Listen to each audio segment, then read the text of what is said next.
इतिहास में कई ऐसे एक्सपेरिमेंट हुई है जिसे जानकर शायद हमारे रोंगटे खड़े हो जाए, और कई एक्सपेरिमेंट ऐसे भी है दोस्तों जिसकी कल्पना करना भी शायद मुश्किल है।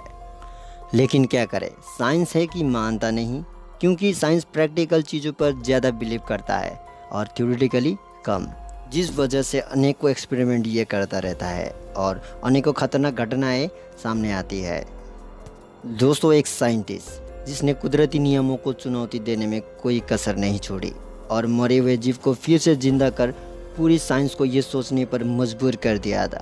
आखिरकार कैसे? जी हाँ दोस्तों, आगे वीडियो बहुत ही मज़ेदार होने वाले हैं, लेकिन इससे पहले क्या आपने मेरे चैनल को सब्सक्राइब किया है? यदि नहीं तो दोस्तों प्लीज़ चैनल को सब्सक्राइब करें और बेल आइकन को प्रेस करना ना भूलें, ताकि हम ऐसे ही अमेजिंग मिस्टीरियस फैक्ट आपके सामने लाते रहें। नमस्कार दोस्तों, मैं हूं आपका होस्ट तो Saroj and you are watching scale boss. बात है 1934 की, जब साइंटिस्ट रॉबर्ट ई कार्निस ने इस चुनौती देने वाली एक्सपेरिमेंट को अंजाम दिया। दरअसल रॉबर्ट मानव जाति को पुनर्जीवित करने के लिए कई सालों से रिसर्च कर रहे थे।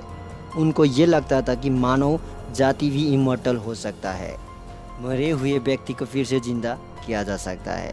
उनका ये मानना था दोस्तों कि व्यक्ति के अंदर यदि रक्त प्रवाह यानी कि ब्लड फ्लो फिर से शुरू कर दिया जाए तो मरे हुए व्यक्ति फिर से जीवित हो सकता है। हम सभी को पता है साइंस इस बात को साबित करने के लिए अनेकों कोशिश कर चुकी है, जिसमें उनको नाकामी ही हाथ लगी है। लेकिन रॉबर्ट ने कुछ ऐसा कर दिखाया जिसकी उम्मीद शायद किसी को भी नहीं थी। उन्होंने कुछ साधारण उपकरणों की मदद ली। इनमें से मुख्य थी टीटर बोर्ड।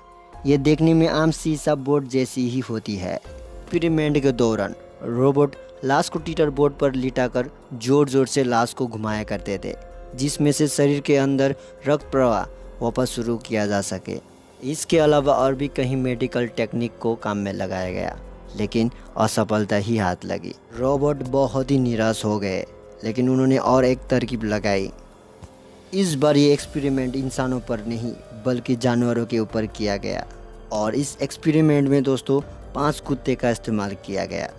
पहले तो डॉग्स को नाइट्रोजन मिक्सर देकर मार दिया गया और कुत्ते के शरीर में इंजेक्शन की मदद से ऐसा मिक्सर डाला गया जिसमें एड्रेनालाइन घुला हुआ था और मुंह में से ऑक्सीजन सप्लाई किया गया। फिर उसी बोर्ड पर बिठाकर उसी तरह से घुमाया गया जैसे इंसान के लाश को घुमाया था। हैरान कर देने वाली बात तो ये थी दोस्तों कि इस एक्सपेरिमेंट में 3 कुत्ते वापस जिंदा हो गए, लेकिन कुछ समय के बाद कोमा में चले गए। ये एक्सपेरिमेंट तो सफल रही और ये डॉग्स फिर जिंदा होने के बाद किसी सहारे के बिना खड़ा नहीं हो पाता था, और दूसरी डॉग पुनर्जीवित के 4 दिन तक जीवित भी रहा, लेकिन फिर से उनकी मौत हो गई। इस एक्सपेरिमेंट को आप मज़ेदार कहें या फिर ख़तरनाक, इस एक्सपेरिमेंट के ऊपर मूवी भी बनाई गई है लाइफ रिटर्न्स के नाम से। इस मूवी की मज़ेदार बात यह है दोस्तों कि इस मूवी में आपको ओरिजिनल वीडियो क्लिप यानी कि जब एक्सपेरिमेंट हो रहा था तब वक्त ली गई फुटेज का इस्तेमाल किया गया है, और उस फुटेज को आप देख सकेंगे। जिंदा डॉग्स को मारकर एक्सपेरिमेंट करने की वजह से उन्हें कई आलोचना का सामना करना पड़ा। रोबोट फिर से ये एक्सपेरिमेंट इंसान के ऊपर करना चाहा और थॉमस MC मोगलिक नामक एक व्यक्ति के ऊपर ये एक्सपेरिमेंट करने की सोची, क्योंकि थॉमस को एक बच्चे की कत्ल के जुर्म में सजाए मृत्युदंड सुनाया था। लेकिन जब रोबोट ने उसकी लाश को यूज़ करने की अनुमति कोर्ट से मांगी तो कोर्ट ने इससे साफ इनकार कर दिया। इस घटना के बाद रोबोट को गहरा सदमा लगा और उसने आगे इस प्रयोग को कभी ना करने की ठान ली। और दोस्तों, आगे रोबोट ने इस बारे में कभी चर्चा भी नहीं की।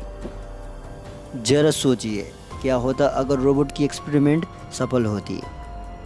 आपके बारे में तो नहीं जानता, लेकिन मैं अपने दादा परदादा से ज़रूर मिल पाता। आई होप वीडियो आपको पसंद आया हो। आगे ऐसे ही अमेजिंग मिस्टीरियस फैक्ट वीडियो देखने के लिए आप मेरे चैनल को ज़रूर सब्सक्राइब करें। सब्सक्राइब करने के बाद बेल आइकन ज़रूर प्रेस करें, और हाँ, इस वीडियो को लाइक करना ना भूलें। मिलते हैं नेक्स्ट वीडियो में दोस्तों, तब तक के लिए बाय बाय, टेक केयर।